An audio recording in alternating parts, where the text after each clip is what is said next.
Microphone check, and we're live.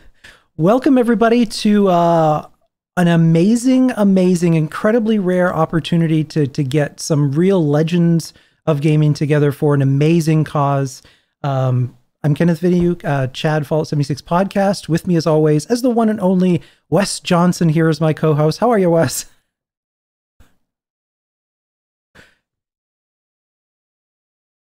It really, really is. We are joined by four 20+ year veterans of Bethesda. Emil Pagliarulo, design director of Bethesda Game Studios. How are you? I was trying. We're also joined by Will Shen, lead quest designer, Bethesda Game Studios. How are you, Will? Oh, hang on, sorry. Sorry, chat. I unmuted the wrong thing. So we just did introductions. Amateur hour.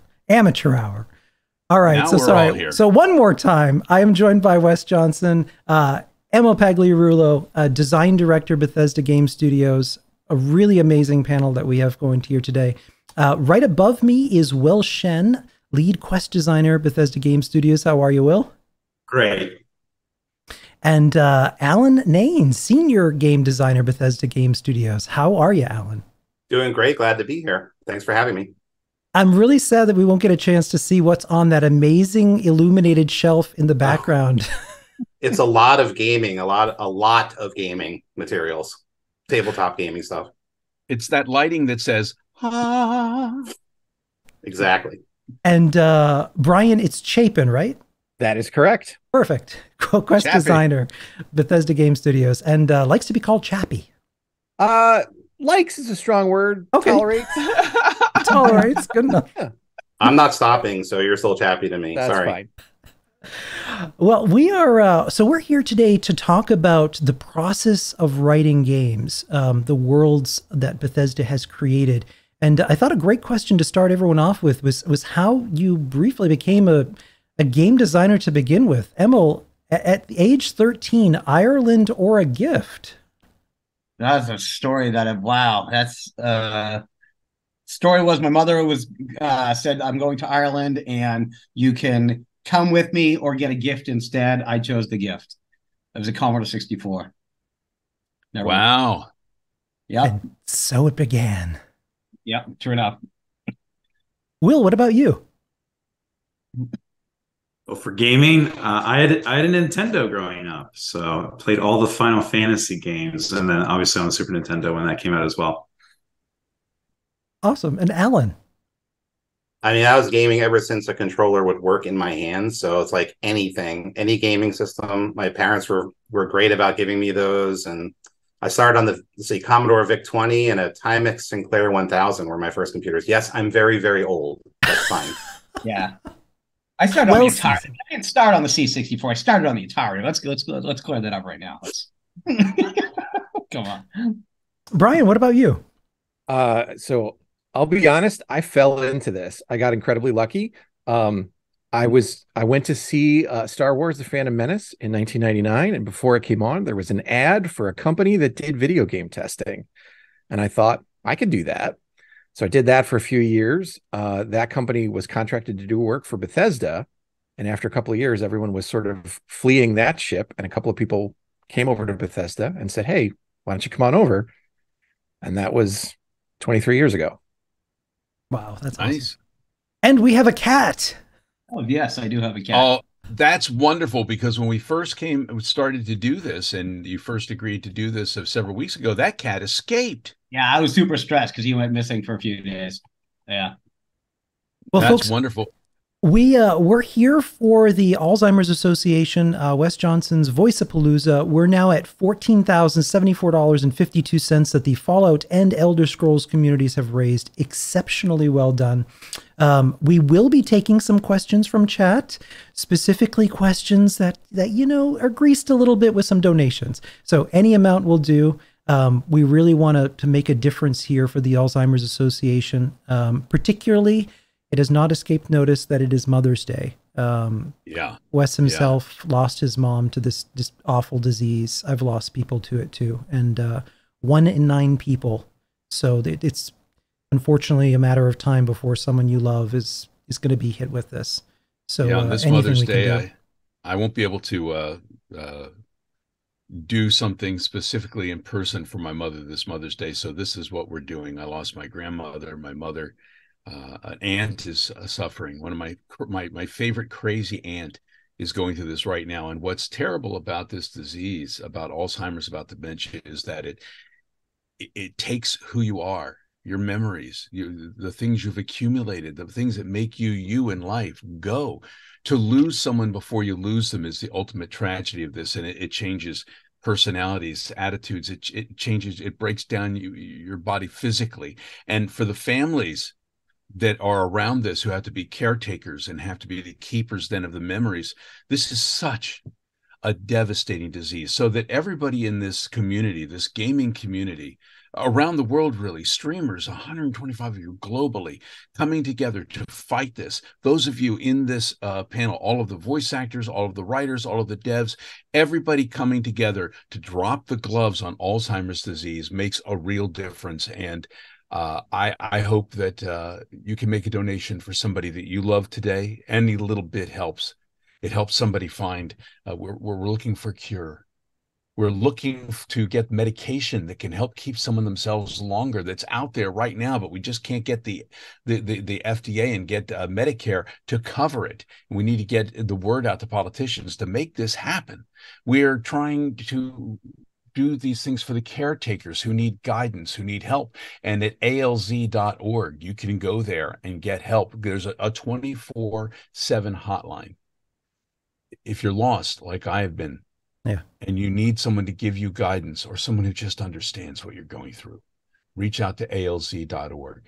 And we are, every little penny, any little thing you can give today is going to go a long way towards making that happen. So we're having fun for funds. And very well I said, couldn't Wes. be more grateful to everybody here today for being here and doing this. Well, first off, so start things off. I think the titles of designer versus lead designer versus senior designer, for a lot of the people in gaming who love these games, to have a little bit of context, what is kind of the difference between those titles in terms of kind of what you guys have done in the past or present? It's a little bit confusing because at Bethesda, everyone has a project title and a studio title. Oh, okay. On sort of leveling that out, but we're all basically senior designers, and we all have different project titles. Gotcha. What is the biggest misconception about what a video game writer is or does?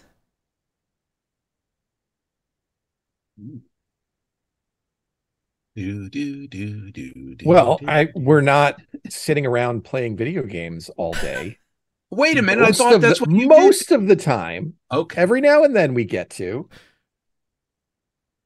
But you're playing it in your head, aren't you? I mean, when you're writing these things, aren't you kind of visualizing it? Aren't you taking the experiences that you've had playing the kind of games you love and the experiences that you've had and trying to let your imagination go wild to create something that entertains you?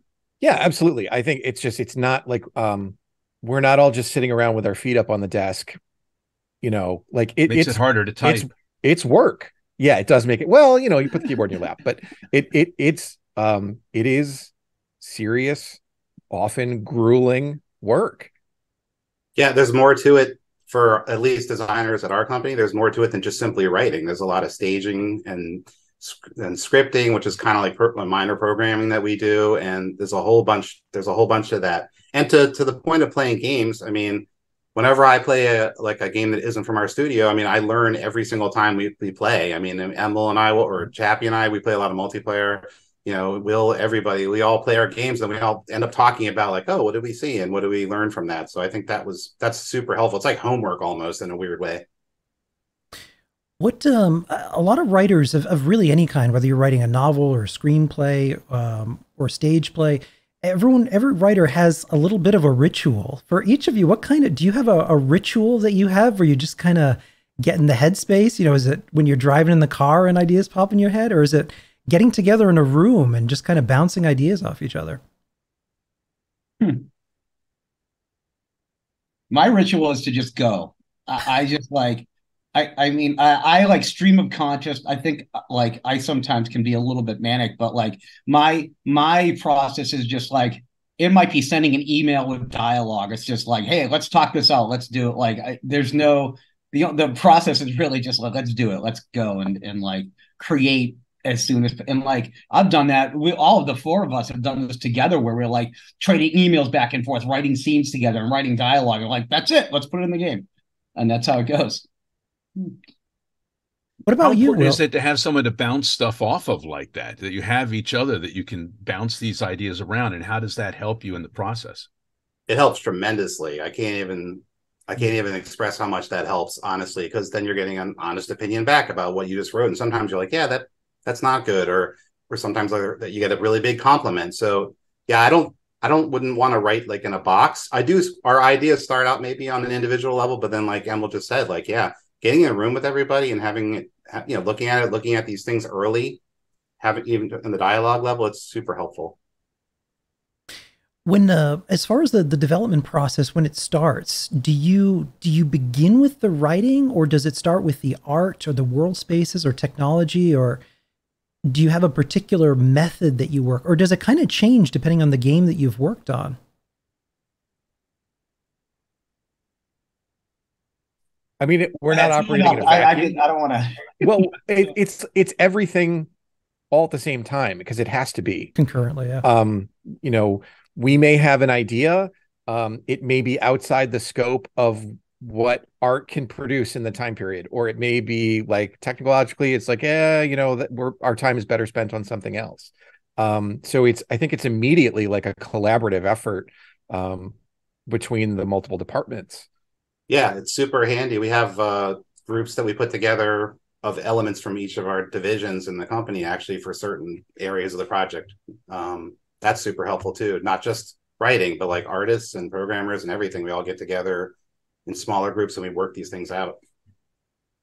Almost like a little creative enclave of sorts. I know a lot of times, even working with other writers in writing groups that I've been to, sometimes when you put yourself in that kind of environment where you're surrounded by artists and sculptors and writers, some things kind of happen organically, just kind of creating that perfect sphere of creativity, and things just kind of evolve.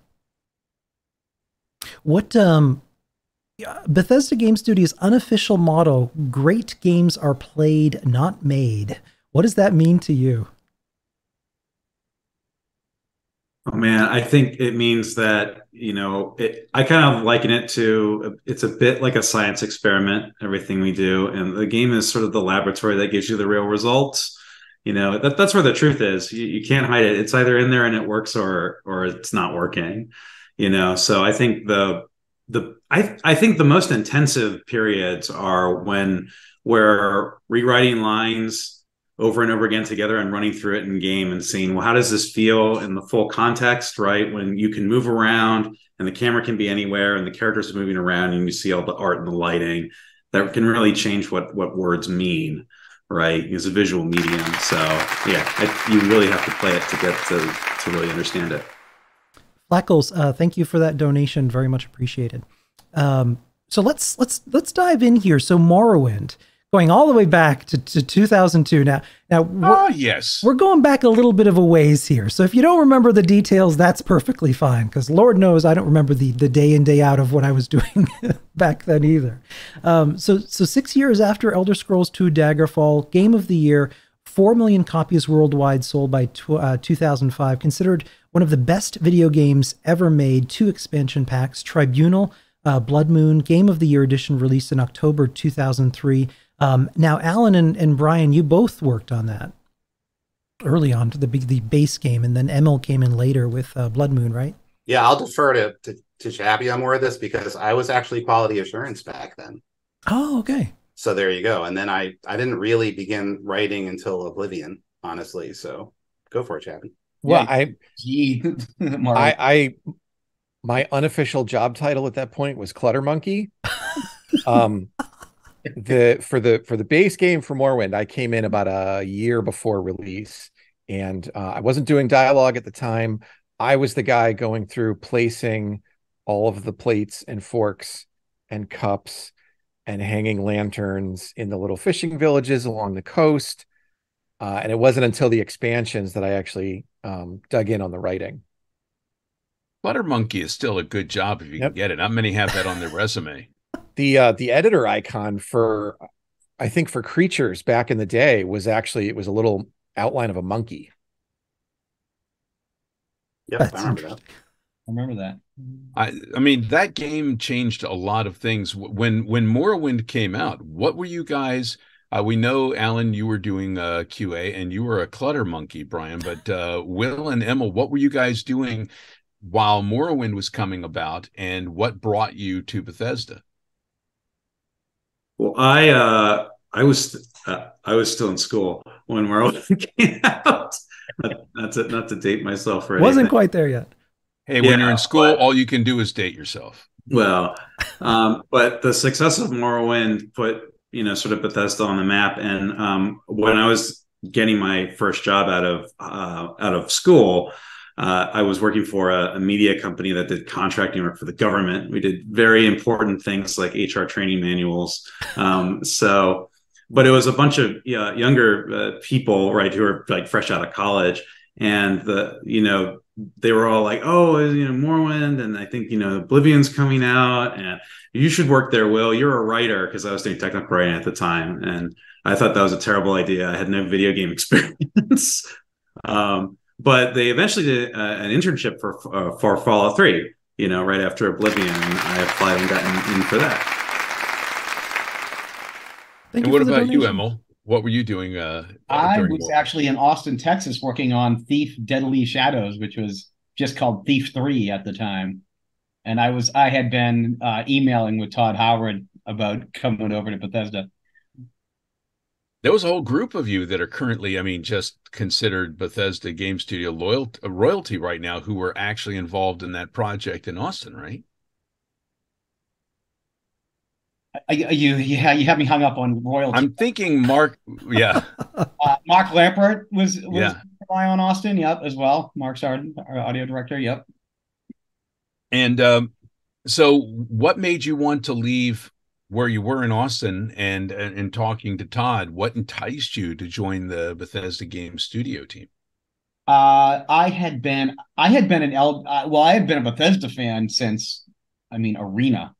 Old school. In fact, something I designed in Thief 2 came from a Bethesda Terminator game that I found out later had actually been designed by Todd Howard, which is crazy. And so I had family back in the East Coast. I wanted to get back, and I really loved Bethesda, and I knew Pete Hines, and he had gone there, so all the pieces sort of fit for me.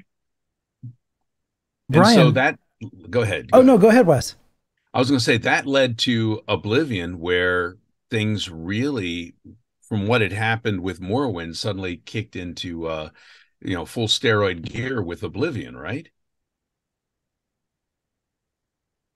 What do you think the changes were from Morrowind to Oblivion in regard to the writing and the development?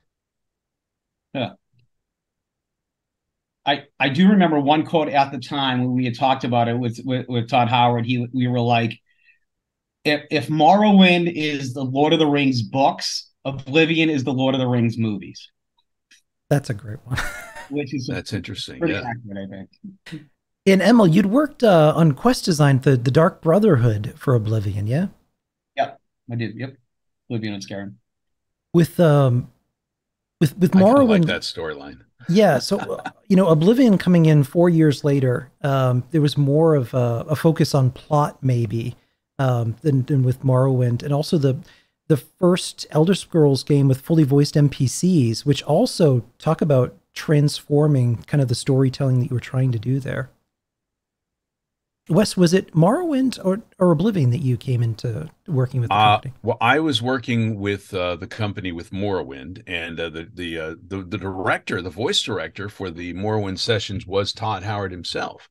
And then once we moved over to Oblivion, it was Mark Lampert who took over, and I got a chance to, basically dig deeply into the dialogue that Emil put together for the Dark Brotherhood, which was just as far as I was concerned, not only was it game changing and industry changing, but it was life changing for me to be able to play that character. So thank you kindly for the words, sir. You were quite welcome. Thank you. Yeah, I remember back in the day when the voice acting was done. Everything's done in LA now, but it was done locally. I remember commuting. Chappie and I commuted to where it was like Bethesda or somewhere. Yeah, like, absolute pitch. Yeah, in Bethesda. Yeah, local studio and to direct sessions. It's crazy. I do remember you guys coming in and if we had a question about something, you'd be able to tell us what was going on. It was a little more hands-on in regard to getting input from the developers, from the writers and the storytellers to help bring those characters to life. And getting to know you guys was fantastic. I do remember one of my favorite things that happened during Oblivion, and everybody always asked me, do I play the games? And I kind of do obsessively. I had like 600, 700 hours into Morrowind, which really changed the way I voiced things for Oblivion because you get very immersed in it. And I knew that you could break into back doors and steal things. And so I did that at one of the mages guilds. Went in the back door and stole myself a nice black soul gem and charged up my sword with it and started making my merry way along until I realized that was a quest item that suddenly blocked me from playing anything else in the Mages Guild. So I went to Brian and was talking. Brian tried everything he could to help patch and get me back in. I knew you were going to bring this up.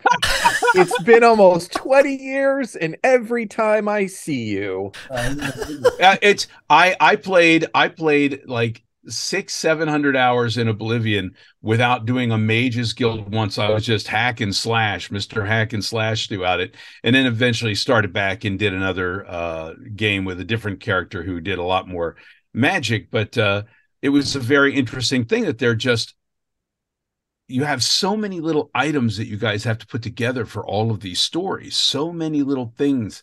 Is it hard not to have stuff disappear through the cracks? And is that what you count on QA for, is to find those things and bring them back? And then what do you do? Is it rewrites? How do you do that? I mean, I think so for Morrowind, we were much more cavalier about it. And, we had that message box that would come up that would say, you've severed the thread of prophecy. And Little we just said, these like, days, yeah. You're on your own, pal. For Oblivion Onward, I think, we do the best we can to find as many of these things ahead of time. But, it's definitely a challenge of making a big open world game, is that it is difficult to anticipate everything the player can do. Mm-hmm. And I do think that to a certain degree, it goes into the writing, is like you're trying to craft a story that is, for the most part, pretty linear. But you're going into it with the understanding that at any point, the player can pull out a sword or a gun or just walk away from it forever. Yeah. So that does go into the process to a certain degree. I think we patched whatever it was that happened to you, Wes. We just couldn't recover your just that game, that one game. Yeah. Yep. I would remember say, the look on your face though that was priceless. You're just like, oh, really? Oh. Sorry, Emil, I think you were going to say something. Alice. Go ahead, Al. Oh, I was just going to say, yeah. you mentioned QA, and I know, yes, I'm a little biased because I was QA at one point, but like, we could not do this game without them. They are 100% integrated. Sometimes people may, treat those guys as like, it's also QA, but it's honestly, to me, they're equal with the rest of the team. And like, I've had some team members on all the projects that have been from QA that have been amazing and found stuff I never would have thought of. So I just have to say that as a part of the process, it's definitely invaluable. Is the job of QA to just try to break the game? Oh, yeah. Absolutely. I mean, there are some bugs that are like, wow, how did they even think of that? And it blows my mind, honestly. I think all of us could agree with that. Yep.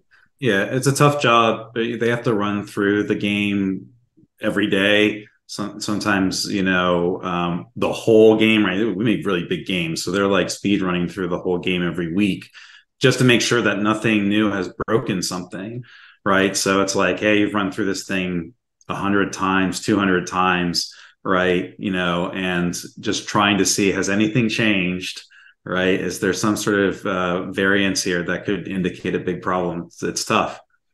I mean, you guys are basically writing a multiverse every time you write a storyline, because you have so many different variants, like you say, that can happen because of the player coming in and going in many different directions. You were the multiverse before the MCU started multiversing.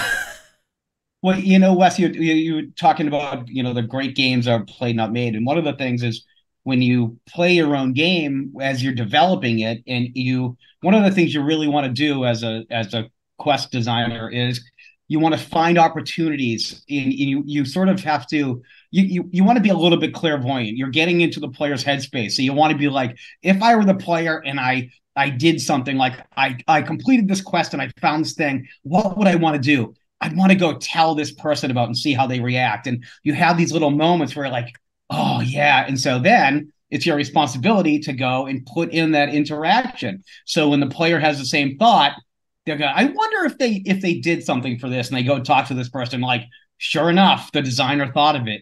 And like, that's always a really rewarding thing when they realize how many bases we cover and stuff like that. That's a crazy like level of duality, because not only are you creating a universe with characters and their own stories and interactions, you're also trying to anticipate what the player is going to do in those situations. So you're kind of juggling this kind of thing. Yeah. In Fallout 3, we try to handle so much. We ended up having a rule, like the player can only make 2 decisions before we have to say enough. Like you can like accept a quest from someone, and then because in Fallout 3 you could kill almost anyone. You could kill your quest giver left and right. And so we really wanted to be like, you kill the quest giver, but you can still complete the quest. And then what if I decide to do this? At some point we're like, okay, we can't let the player do everything, you know. You make choices, you get consequences. Exactly. Yeah. You know, speaking of Fallout 3, so that brings us here to 2008. So Emil, your lead designer, lead writer, February 2009, honored as one of the top 20 game writers by Gama Sutra. You also did a character, a CB radio that you did. Was that the first character that you voiced in a game? No, I had voiced characters in Thief. Okay, yeah. Yeah, I did. I voiced a few characters in all of our games. I do a couple of the Super Mutant. I do the Super Mutant voice. I'm the announcer for the Silver Shroud radio stuff. So I've slipped in a little bit of stuff here and there. I have in the past anyway. It's fun. You worked on the opening beats of that with Ron Perlman, yeah? The beginning of for Fallout 3. I wrote the openings of Fallout 3 and 4. Yeah. Those opening sequences. Were you working with him directly and in the session? Like, okay, one more time, Ron. But over the phone. Okay. Yeah. He was in LA, I believe, and we were in Rockville, and we were directing Todd and Mark and we were directing those sessions over the phone in a conference room. And if you're a fan of Fallout, to be able to work with Ron Perlman in that kind of situation, it's got to just be epic. Yeah, it's whenever we've got to work with, real talent, it's been really incredible. We did Liam Neeson was the dad in Fallout 3. He was incredible. Malcolm McDowell actually recorded his stuff the same way that Ron Perlman did, over the phone in a conference room. And he was great. He was amazing. Malcolm McDowell. What a legend that man is. Yeah, seriously. And Will, this is when you came into the company working as an intern initially back in 2007. Yeah, that's right. I came in and they were like, all right, you can if you accept the internship, just know that you'll never get a job here. And no, it was like a 6 months internship, and then after that, you're like, watch me. Get a job? No, they were like, no, get out. What do you do as an intern? I mean, they had great craft services there in the cafeteria. So, I mean, are you not getting coffee? They did have me get coffee once as a joke. You can't not be an intern and get coffee. So I was like, okay, fine, I'll get coffee. They're like, remember all these orders because we're going to do this all the time. They never did it again. I did it once. But yeah, I worked on, what was it? this big town in the Republic of Dave. There was actually two of us in an internship that tag teamed on the Republic of Dave together. And yeah, I left and worked on a bunch of other stuff, and I came back for Skyrim. Well, that's awesome. Alan, what did you work on with Fallout 3? I did a bunch of the miscellaneous sort of one-off quests, I believe. Like I think I did the help with the Oasis one. This is going. Didn't I do that? Yeah, right. Yeah, the giant, the ants, the fire ants. Yeah. Grey Ditch, right? I did that too. Yeah. So I did a lot of like those one-off. That's kind of like when you're cutting your teeth as a designer. That's why they kind of start you with those little one-offs, and then you get moved up the ladder. You get to do factions or whatever. So, but anyway, those are kind of fun though, because they're like little teeny individualized stories, and I kind of enjoy that actually. Just quick open, quick close, have a little fun activity. Those are really fun. Yeah, I was reading too that the first asset created for Fallout 3 was that T-45 power armor, that now iconic front cover.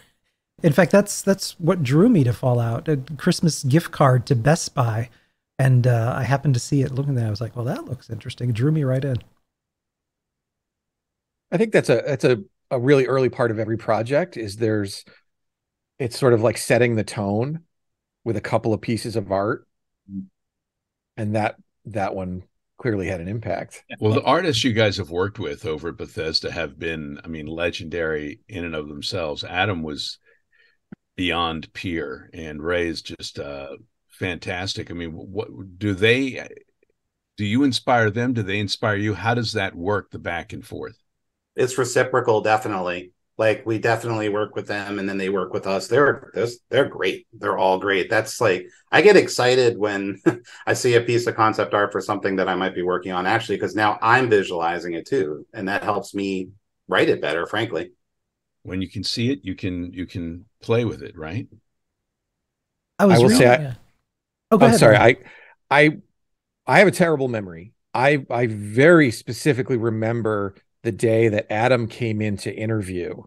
I happened to be sitting in the next booth in the lunchroom as he was sitting with Todd and a couple of other people.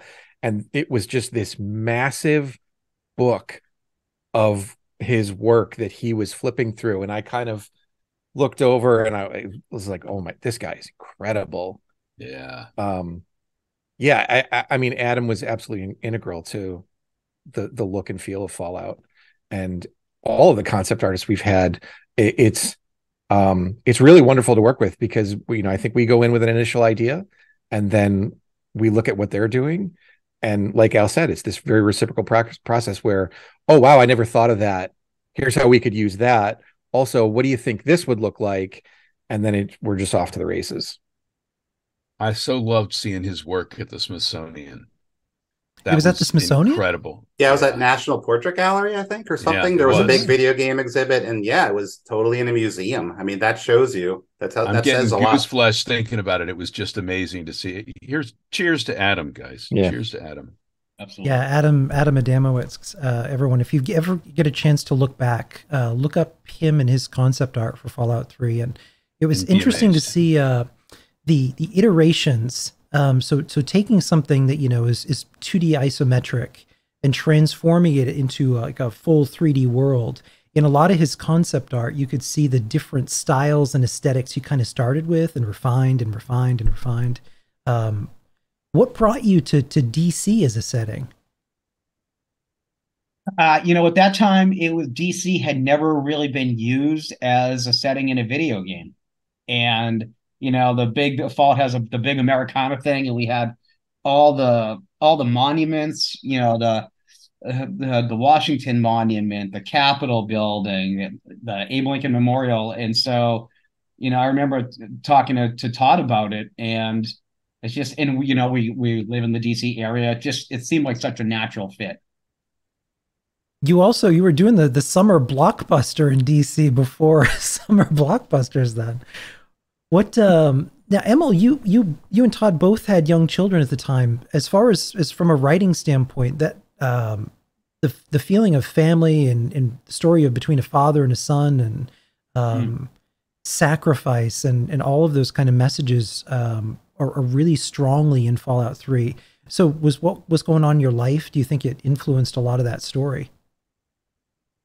No, I was definitely, I was a new dad, and I had somewhere in there, I had twins too. Another interesting thing that happened when we were making Fallout 3, complete coincidence, but Cormac McCarthy's The Road came out, which is about a guy escorting his kid across the post-apocalyptic landscape. And it was like the similarities were really eerie. And it was like that really resonated with us. That was super powerful.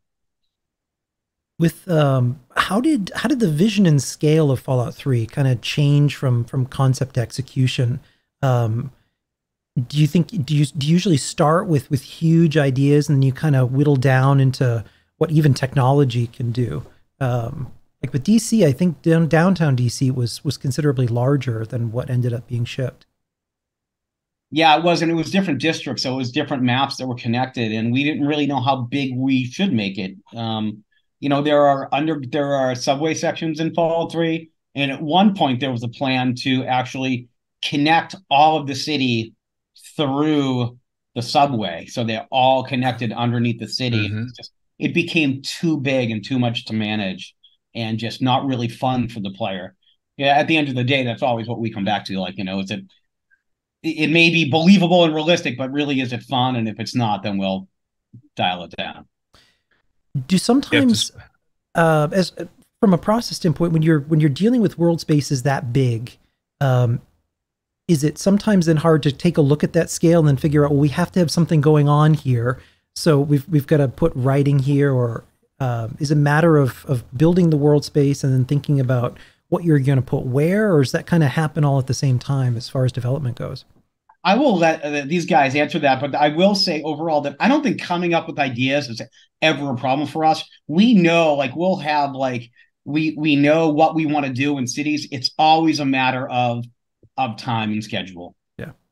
Have you had to lose anything that was like your baby you just loved, but it had to be cut for time or practicality and it just killed you? Thankfully, no, I don't think. Yeah, we're pretty good about that. I think what happens is we get focused on particular things we like, and then we run it by the group, and everybody, I think all our instincts are good. That's, and we worked well together. So we kind of go, yeah, let's keep with that. Let's stay with that thing that you really, really loved. I mean, there's always elements of stuff we do. Like if you write a storyline that maybe had to be trimmed down for time, you're like, oh, darn, because that would have been like, that would have expanded that character or something like that. But I mean, Emil said it best. I mean, it's time and there's personnel to consider, because every little thing that we do, and just like that they do, that's going to take up people's time. If I have another dungeon or another whole quest or something like that, that's not just my time at all. That's tons of people's time. So that has to be considered. It can blossom into a big problem, actually. So I'm kind of, as much as I hate to say it, I'm kind of glad we try to maintain that as best as we can. So you're saying you guys are the ones to blame for the times I sit down and think I'm going to play for a half an hour at night before I go to bed, and then I hear the birds chirping outside, my day is toast, right?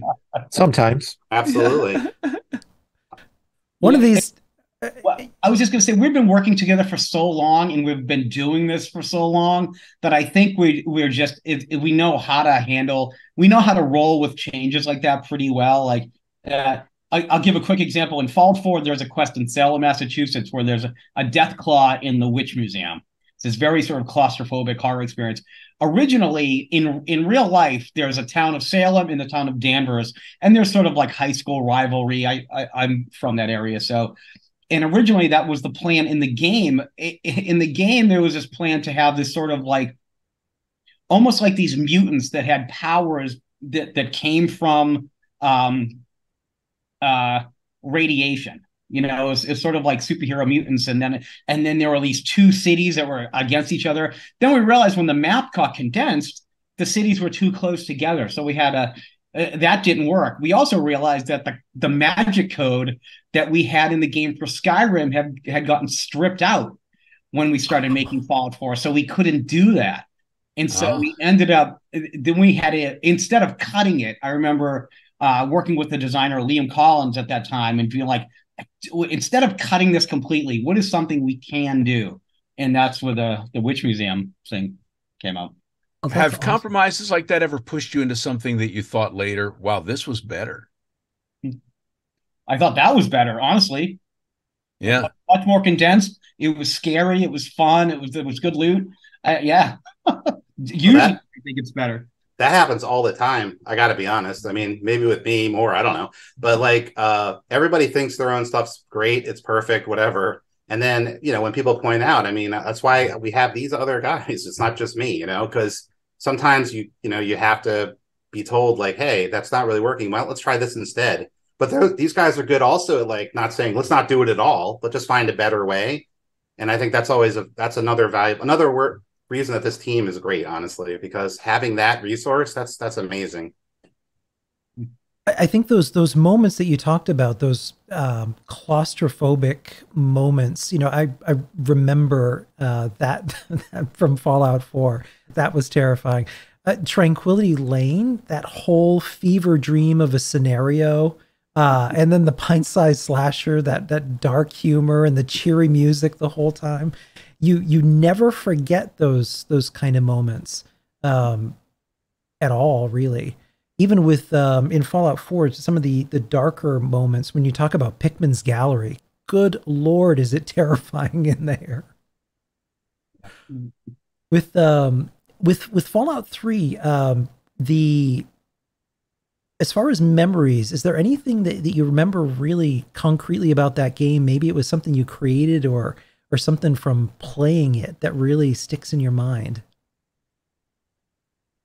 Fallout 3. Yeah.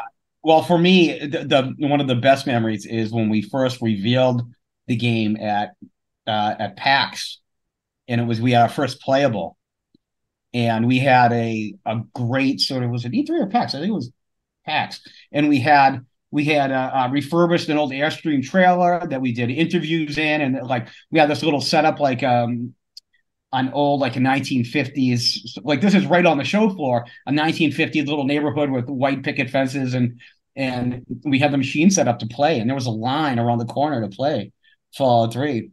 That reminds me of Emil, did we do like a Best Buy thing where you guys sign Yeah. stuff? You guys sign stuff or something? That was pretty crazy because I didn't expect to see so many people there, but there was so many fans there. That was awesome. I One of remember my that. favorite pictures from that night has you and me in it, Alan, where we're standing in front of one of the mannequins, the Oh blown wow. up Okay, yeah, that's mannequins at right. the store. And Wow. I think Mike Rawson and Jan Johns were there as well in the photo with us. And that was a fun night. That was a really fun night because people were just very excited to play the game. It was laid out just beautifully as far as all of the I mean, it's not laid out as beautifully as the lobby. If anybody ever saw what Bethesda Game Studios looks like today, that's turned into like Epcot Center, but it was beautiful nonetheless. I love that night. Yeah, it was great. Yeah, Fallout 3 was the game that got me into Fallout. And Todd talks a lot about step out moments. And that game, out of really any game that I've played of yours since, that growing up in the vault sequence, growing up and building a relationship, and the moment when you walk out and the world opens below you, no matter how old I get, I will never forget that moment. As far as thinking about moments like that have such a strong resonance with the character, how does as creating that come about? Do you think about that early on, like we have to create a step out moment, and then you kind of work backwards from that? Or does it just kind of evolve organically? We're like, this is going to be the moment right here because it feels right. That is the seed that comes from Todd Howard, the wellspring from which the game flows. It's always the very beginning moment. It always starts with Todd and where he wants to see it. He's great about that. Now we come to Skyrim. So Skyrim, one of the best-selling games in history, critically acclaimed, 3.4 million physical copies in the first 48 hours. 7 million copies shipped the first week. $450 million made in the first week. Fastest-selling Steam title of its time. GameRant calls it the most massive and enjoyable open-world titles ever. What is it about Skyrim where it just won't die? People are still playing it, still modding it. It's crazy that it just keeps going. I think Even it's on hard to Alexa. It's a hard one to answer. Yeah. it's hard. Yeah, it's hard to it answer is. without sounding egotistical. No, Oh, go go for it. ahead. Yeah. Well, Go no, ahead. I don't, because I think the four of us played a part in that, but I think it's a world that you can get lost in. There are so many different things that you can do in that game, and a lot of them have little or nothing to do with the writers. The level design in that game is outstanding. The environmental storytelling, everything just clicked in an incredible way. Yeah, look, Skyrim is exciting and fun, right? But it's also cozy and charming, right? It's Yeah. it is this world where like sometimes it's cold outside and you're by this little fire and you can live in this world and you can adopt kids and like it's just a very easy game. It's like The Sims. You get lost in it. I think that's where a lot of the appeal is. How many? I do remember getting married in the game and having a couple of adopted kids, and I'm in doing one of those scenes, and when my wife comes in, and I felt like I was cheating. I felt so guilty. It's like, sorry, honey, I'm with the other family right now. Don't mind me. I'm just getting married over in Riften. It's all right. Oh, go ahead, I was Will. going to say it's such a wonderful experience. Even today, I just got the 10th anniversary edition, which when I put it on the Xbox X, suddenly looking at it on a 4K screen, it was more beautiful and breathtaking than I'd ever seen it before, and played a whole new game than I'd ever played before as many times as I'd played through it again. The replayability of Skyrim, everybody talks about how it's on different formats, it's on here, there, but the replayability is insane. 244 quests, and I've played this game a lot, and I have not finished them all. And you're right. You just get lost in them. And sorry, Will, you were going to say something there earlier. Oh, since you brought up marriage, so I worked on the marriage system, and it was pretty funny at the time. I was the only one on the quest design staff who wasn't married, but for some reason I ended up with having to do the marriage system. And we actually tried a lot of different systemic quests that would like mimic engagement and like different ways of courting people. And we ended up chopping it all because it was just weird, right? Like it would be out of step with that kind of character or your expectations for what they would do, because it had to all be systemic. And so we shrunk it down to just the necklace of Mara and then the ceremony itself. And then I had to write a wedding ceremony, even though I was the only one who had been married. There are still unforeseen complications you can run into. Like my character in one of my first playthroughs ended up marrying, is it Camille down in Riverwood? Yeah, in Riverwood. Yeah, the trader's shop. And moving her away to another location, you've still got this elf who keeps showing up going, hey, you think I can get lucky with your wife? It's very awkward. Even when he ended up getting killed somehow and ending up in my fire pit burning for what must have been months, she would still come in, be cooking dinner over him, and occasionally go, oh my. And then she'd just continue on. So yeah. Wes with his chaos character build. That's he's just set up to go visit her, and we thought, oh well, he just has to walk down the way because she's in Riverwood, and then the system kind of pulls her to wherever your house is, and so he'll show up. He will. Hey, Sven at least had the respect of knowing she's in a relationship now, but not this elf guy. He's like, and he's still trying to get. Skyrim is awesome. I had no idea that could happen. Oh, that's the thing about Skyrim. There's so many weird things that can happen. You can't keep track of them all. It's great. Do you all have any special memories from working on Skyrim? Anything that really sticks out to you, either in game or just from development? I was lucky enough to be able to work on the Thieves Guild and the Nightingale stuff and all that, and also you mentioned Riften. I mean, I did Riften as well because it's kind of all integrated, and that was just working with the group. Like I was saying before, when we were paired with other people, just working with that group, and Chappie said this before. I mean, it just clicked. Like everything clicked in these locations, and the story for me was very memorable to be able to work on. That was also my first like long storyline thing that I did. That wasn't just a one-off. And I don't know, for some reason that'll always stick with me forever, for sure, no matter what games I do in the future. With Do you visit every once in a while? Do they write? Do they call?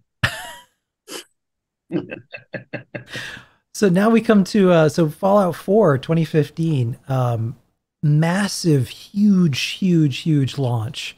I mean, marketing activations anywhere. That was just an insane launch. With Fallout 4, what are some of the kind of the changes, the opportunities? What are some of the things that you wanted to do from a writing standpoint that was maybe different that you learned from Fallout 3? I think one of the things we've talked about that collectively as a group is that, we always want our writing to be less video gamey, and the thing is when you write Elder Scrolls, it's very sort of, even writing Elder Scrolls is hard for us because there's a sort of fantasy shtick, and Fallout is a more sort of realistic. Let's put it this way: in Elder Scrolls, it's normal for someone to say "Hail and well met, adventure." It's like that's not sort of no one actually talks like that. And in Fallout 4, we really how do people actually talk? When you go into a store, and really trying to improve dialogue like that, and work on stuff like that. That was really important for us, and have some really meaty emotional moments, I think. That's a good point. Shifting gears between worlds like that is definitely a writing challenge, because you look back at your first drafts and stuff like that, and you're like, and Emil rightfully or whomever will be like, that's a little too Elder Scrolls. So we'll know exactly what he means when he says, if you're shifting to Fallout, it's a whole different tone and a whole different way of talking. You're not gonna have someone else going, "Hey, how you doing?" But you might have somebody like that in Fallout, right? So it's fun to it's a good writing challenge to have to shift worlds like that. Yeah. I want to ask you, Emil, about the radio program. Did you love old style radio? Is that when you're putting together the whole Silver Shroud serials? Because for me, I'm a huge fan of Mel Blanc, old time radio. I mean, I keep this thing with me at all times.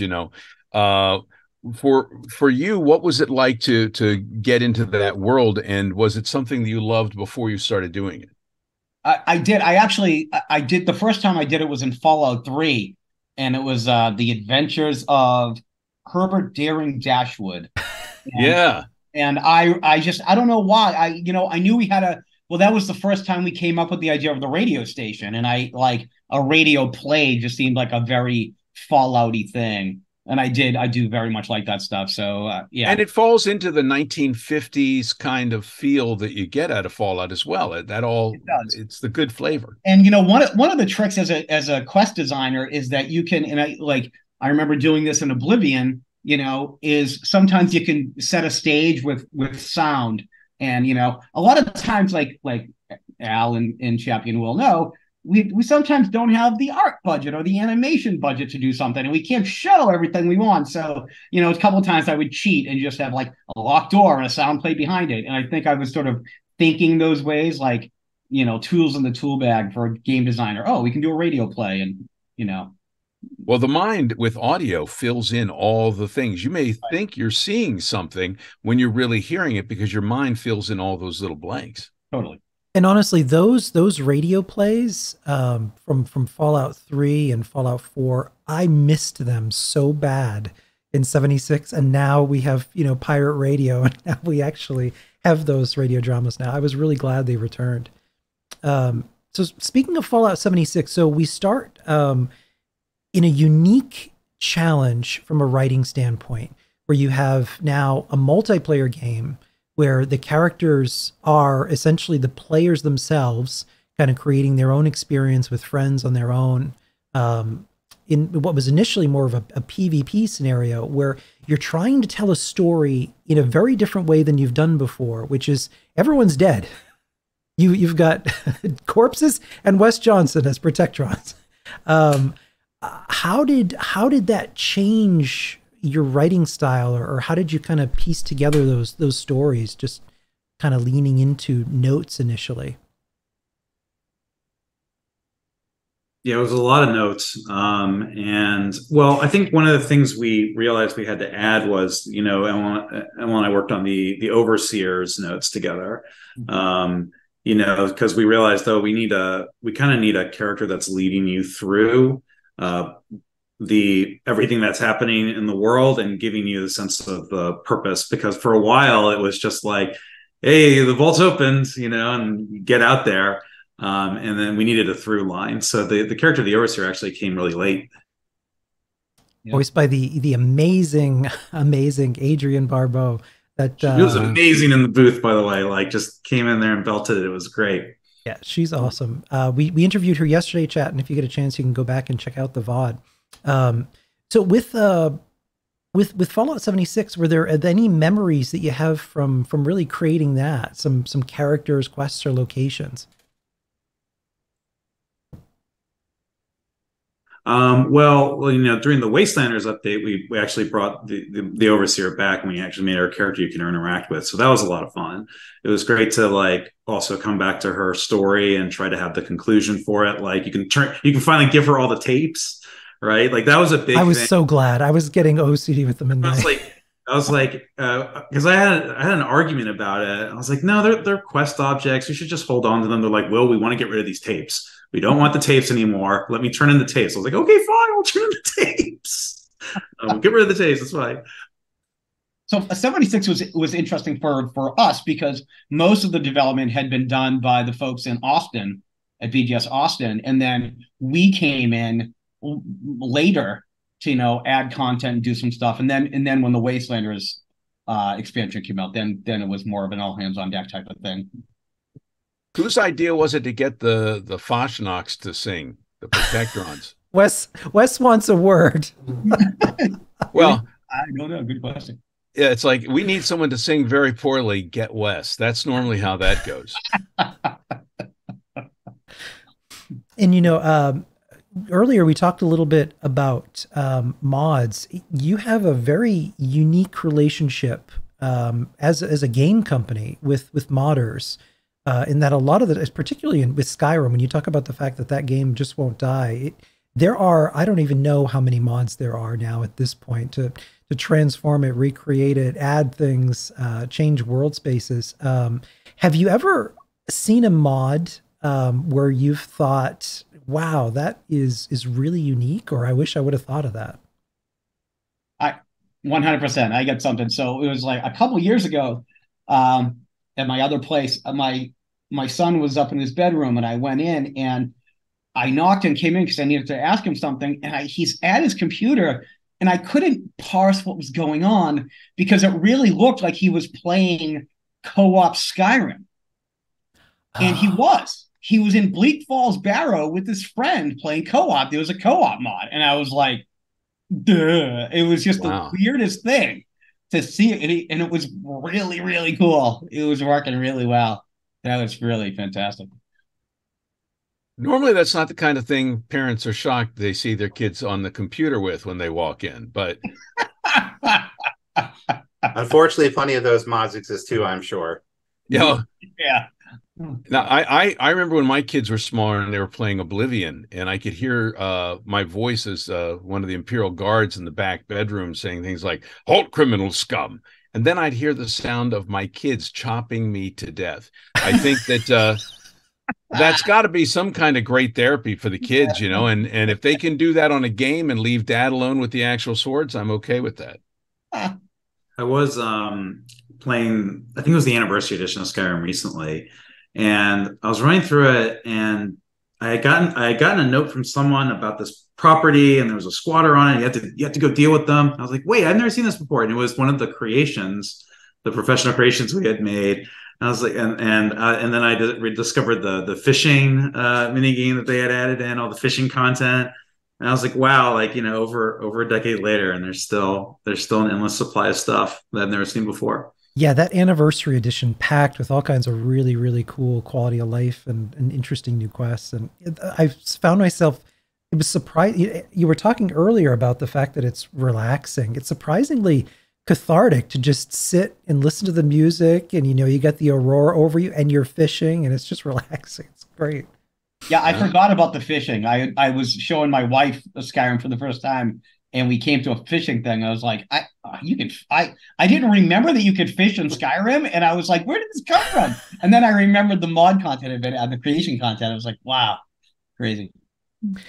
All right, so we're coming towards the end here. So Desert Island question.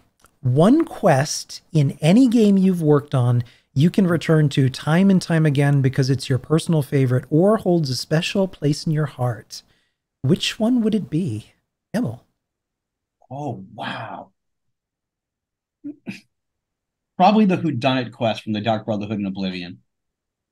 I just had a lot of fun. It was like the sort of and then there were the Agatha Christie, and then there were nun quests where you have to kill everyone in a house and have Party.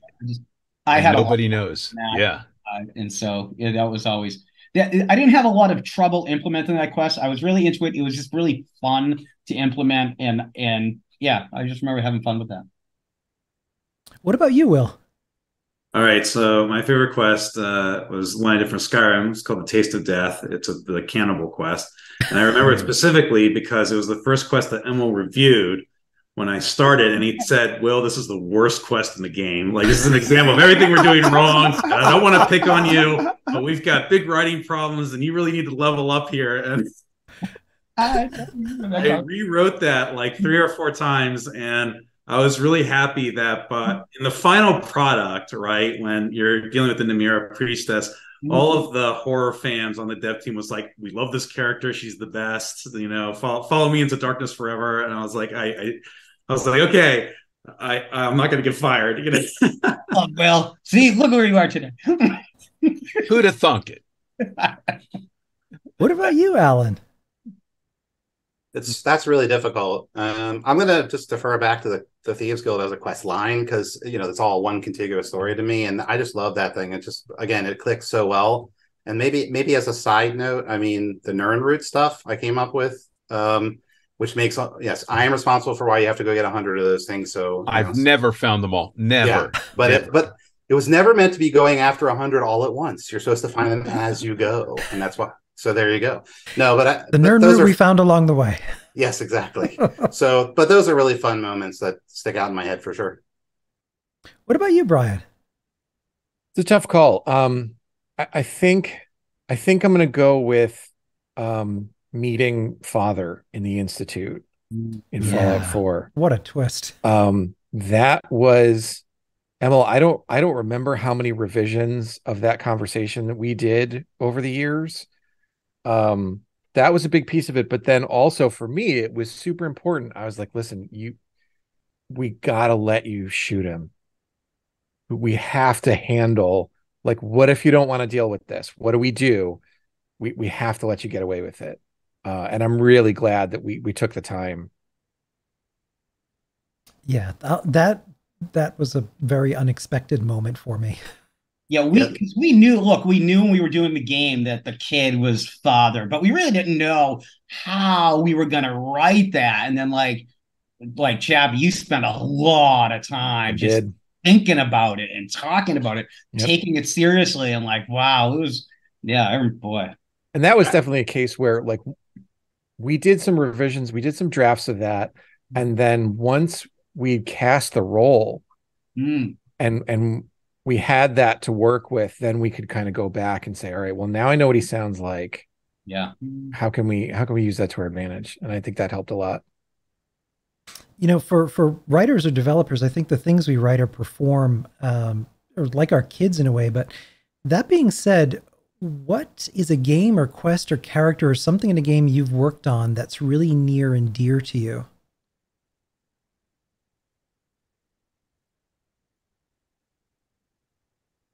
I got an easy answer if you guys need time to think. Go ahead. Okay. I don't even have to think about this. It is 100%. It's Travis Miles from Fallout 4. Travis was so good. So that was Emil's idea that he handed to me and was like, listen, we need the radio DJ, and he has like no self-confidence. And I was like, I'm sorry, what? And so I spent a lot of time writing that. And then at that point, that was when all of the characters were being all the voice recording was being done out in LA with a few notable exceptions, present company included. And we would get auditions back, and it was this sort of secretive process where like we weren't exactly telling people what they were auditioning for. I think somebody, maybe Mark Lampert, actually wrote up like an entire separate thing for them to read that wasn't directly related. We got a list of like 18 to 20 auditions back, and then they would say, who do you want to go with?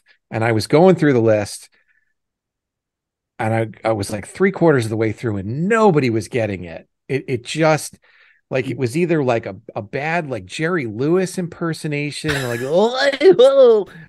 or just like overly afraid or whatever. And it was maybe like the second to last one, 5 seconds into it, I'm like, that is the voice that I have heard in my head as I was writing it. And that was Brendan Hunt, who everyone now knows and loves as Coach Beard in Ted Lasso. Yes. But like that, it's those moments where I've been hearing something in my head as I write it, and somebody else can read it for the first time in the recording booth, and it comes out exactly the way I'd heard it. Those moments are absolutely priceless, and I love Travis for that. Have you guys ever had a situation where somebody did something completely different than what you were thinking about, but you ended up liking it? Oh, from a voice standpoint, you mean? Yeah. I mean, you write it in a certain way, you hear it in a certain way, but then when it's performed, somebody else brings something else to it. Is there an instance where you were like, okay, no, this is different than what I thought it was going to be, but I kind of like it? That happens a lot, I think, honestly. I think the voice actors bring so much to that. We sit with them usually on the first session at the very least, and like discuss the character with them. So I think that's where that gets hashed out.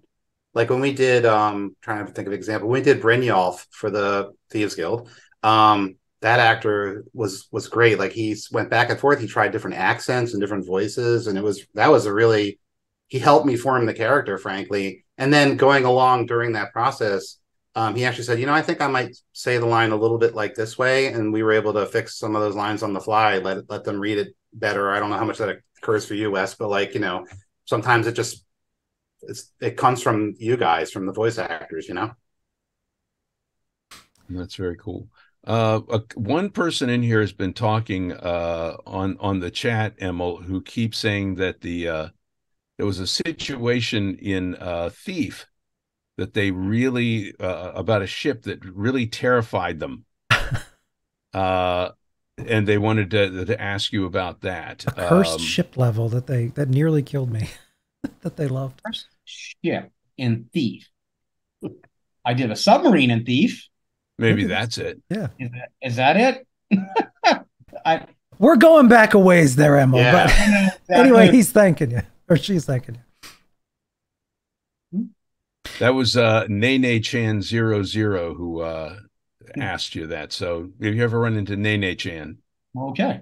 Nene Chan also said, very distracted by your kitty. Your kitty is getting so much love on chat right now.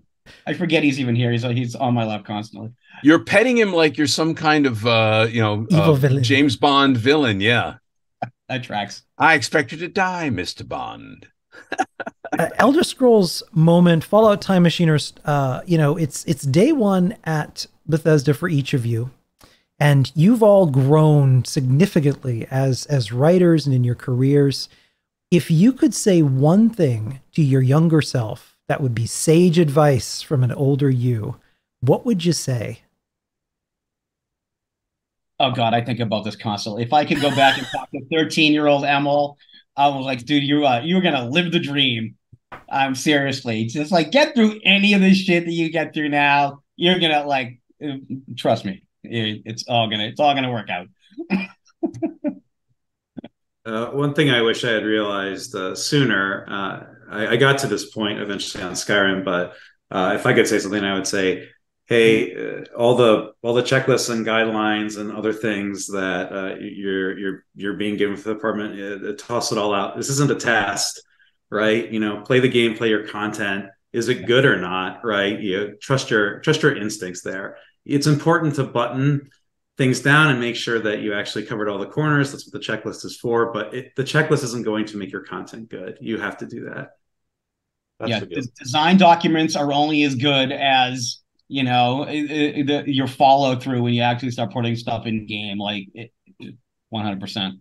I think the advice I would give myself is, and this is something I think all writers might struggle with in a group setting, is to have humility and accept criticism, because you're working in a team. You're not, like I said, you're not individualized. And it definitely was hard for me. I don't mind saying, you know, at the beginning it was definitely hard for me to go, hey, that's not good. And you're not used to people just saying that directly to a writer in person. You know what I mean? So it's you have to like learn some humility and be like, yeah, you know, see it for the whole thing. And I think that's the biggest advice I could give myself. You know, sort of jumping on that, like as a lead at Bethesda, and as, you know, working on a lead, this one thing, you know, that you learn, and you can only really learn it from practice, is that just because you get to decide things doesn't mean you're right. You know, like sometimes, look, the worst decision is no decision at all. So sometimes you have to make decisions that may not be the right ones, but like you need to listen. You know, if you're like Captain Kirk or Captain Picard always listen to their crew, you know, and like Todd listens to everyone, and like, you know, anyone listens to the folks they're working with, and to, you know, it really is truly collaborative in that regard. With great power comes great responsibility. What about you, Brian? Maybe don't place quite so many cliff racers in the world. There was a rumor that was you. Racers. I will apologize. That was my fault. Which is why we retcon that with the whole Jub thing. When you meet him in that other realm, we did that where he's like, he was the vanquisher of cliff racers. We tried to like sort of address that for fun for the fans, basically. So that was a kind of a fun thing for there. I love the flying shoes in Morrowind. We never got flying shoes again, where you could just put on the bare boots and you could just float above the. It was almost like fast traveling, but flying. Turns you into Superman. That scared the crap out of me when I first played Morrowind, because this guy just drops out from the air and dies. Yeah. It's because he has these boots of jumping, but yeah. Physics. Don't we all wish we could get a pair of boots for jump every once in a while? You're in a situation and it's just like, excuse me, and you're out of there. Well, we've more than run out of time here. Thank you all very, very much. We're going through the end of the month still for the Alzheimer's Association, with some more panels coming up, including a very exciting thing that Wes and I have been working on with Emil, speaking of old time radio. So next Saturday, less than a week from today, we're bringing back some of the original voices of Fallout 4 on an original, very silly, non-canon, fun little bit of Nick Valentine coming back. I'm glad you said non-canon, because when we're talking story with Emily, he goes, "Oh, so this is definitely non-canon." 100% non-canon. So. Yeah, this is silly. Sure and clear. Just 100%. Yeah, very silly. It's amazing the folks that you got to be in this too. I don't know how you did it. It's really it's incredible. We can't wait to tell everybody. We ran out of time. Marcus Jacobs wanted to ask anything, and he asked about 1 million questions. So, Marcus, we're sorry we didn't get to those questions for you. But we touched on so many subjects, and some of them were the ones that you were asking questions about, and some of them were ones that there's this little game called NDA. That a lot of people work on. A lot of people work on this game called NDA. When I talk to other voiceover actors, what are you working on right now? It's a little game called NDA. So, don't forget to watch Starfield Direct Sunday, June 11th. Oh, yes, 100%. We are chomping at the bit. So everyone, say that date again. I signed up for Xbox Fan Fest, and also to let folks know that for ESO, Necrom Shadow over Morrowind is going to be coming out. I believe it's the first week of June. On your PCs, and for consoles, it'll be coming out at the end of June. And I had a blast working on that. And you see, it once was a game called NDA, But now I'm able to disclose it. So it's a now disclosure agreement. Yes, I'm playing Hermaeus Mora again. So that's going to be fun. Which we're all really excited about. So yeah. Next Saturday, 6 p.m., Emma will be acting in it with us as well. Yeah. Wes is coming back as the Silver Shroud in a very, very interesting and unique way that you're not going to see coming. A team up with a very legendary detective. Stephen Russell back as Detective Nick Valentine. So I'm really excited for you all to hear this. And there will be some very typical Fallout over the top commercials with all of the charm for the products you know and love. Everything from Vim to war bonds and something that I just wrote today that I think you're going to find funny. So next Saturday, we have so 6 many p.m. guest stars coming in that we can't talk about yet that you're going to be shocked and surprised are there. So we're very excited for this. And it's going to be live. So not only do you get to see a show that's being done live, you get the possibility of a train wreck at the same time. So what's not to tune in for that? That's what I'm looking forward to. But we'll make it work. Thank you all very much. Emil, Will, Alan, Brian, thank you all very much for 2 decades of memories to generations of gamers, getting us out of our homes, escaping our lives, enjoying the beautiful worlds that you all create. Everyone hang on tight here, and please keep Happy Mother's Day to all you mothers out there. Happy Mother's Day. Happy Mother's Day. Yeah. Thanks for having everybody. us. Awesome. Thanks.